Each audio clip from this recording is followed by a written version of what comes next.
Hi everyone, my name is Jackie. I'm a third year GFP student. I'm also a veterinary technician student.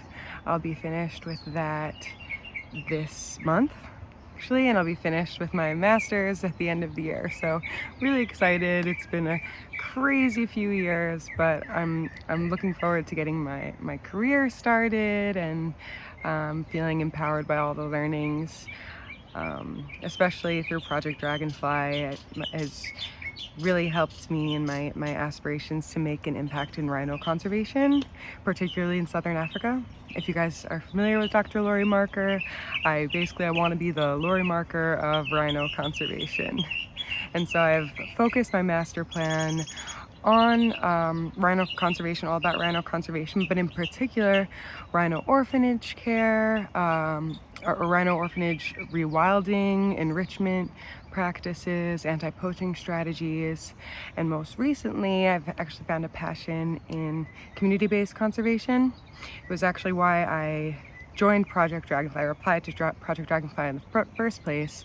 I really understood the importance of community-based conservation, but I didn't really have any passion in it in particular. I just knew I needed to learn about it because it was important. And through my time with Dragonfly, I've really grown to love it and understand why it's so necessary. I mean, I'm sure all of us are animal lovers here, but it definitely takes more than that to make an impact in conservation, at least from a comprehensive standpoint, as most of this is in one capacity or another, involving human conflict or land use and things like that.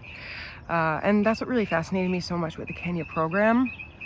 I had heard so much about this mixed wildlife and agricultural models, and how much the wildlife benefits and how much the communities benefit, and it's just been something that I've been dying to learn all about. So I'm really jazzed up and excited to be part of it this summer. Yeah, I've had quite a meandering career journey that brought me to Dragonfly and to Kenya, the Kenya program in particular. I started pre-veterinary. That's what my bachelor's in, pre-veterinary medicine.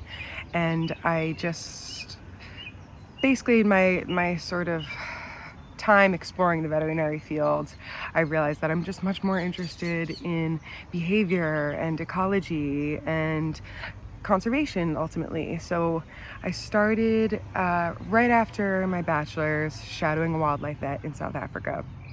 When I started to realize, okay, this is not really for me, I stuck around and dabbled in some safari guiding. I took a couple courses, got some certifications, and I did that for a couple of years.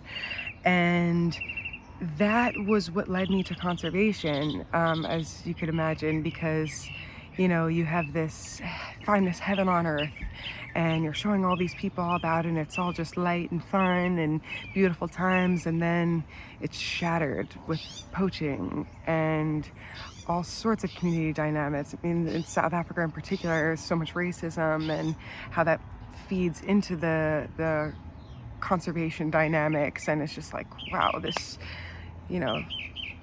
place needs a lot of love. So it was the poaching in particular that sparked the career shift. I quit my job as a safari guide when we had a poaching incident in particular that affected a lot of us, and I went on to volunteer at a rhino orphanage. And with my veterinary background, and then all my time safari guiding that we had spent tracking rhinos, I just had so much experience that really helped while I was there. It was an asset while I was there. They asked me to stay on a little bit longer, and unfortunately my visa was up, so I couldn't stay that long, but I ended up staying about a month or so. And yeah, it just really changed my whole path, and I realized this is the most important thing in the world to me, is protecting this wildlife. And the avenue that I can do it is you know, in sanctuaries in particular, where I can apply my veterinary passion, but also my behavioral passion, and in terms of rewilding and things like that. And now with community-based conservation, there's so many dynamics that play into just that whole sphere. And I'm so excited with everything that I've learned, and that is something that I feel like is a strength of mine, that I'm coming from a unique perspective. I have so many different sides that I've dabbled in, that just, you know, give me a different angle.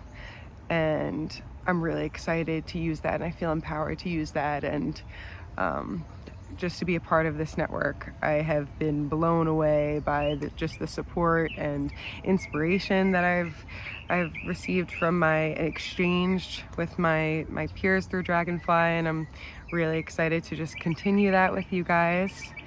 And one big thing, I guess, while I'm on the topic of, I guess, my strengths, my late grandma, Tita, I called her, she's always in my ear telling me, "You can do anything, Jacqueline, you can do anything." And she would say that to me all the time. And it really, I truly believe that no dream is too big. And that's how I live my life, and I hope to inspire others the same, that, you know, there's nothing you can't do if you really want to do it. So, especially change the world. That's what we're all doing this for. So, thank you guys for listening. This went on very long, sorry about that. But I'm really excited to get to know you more in Kenya.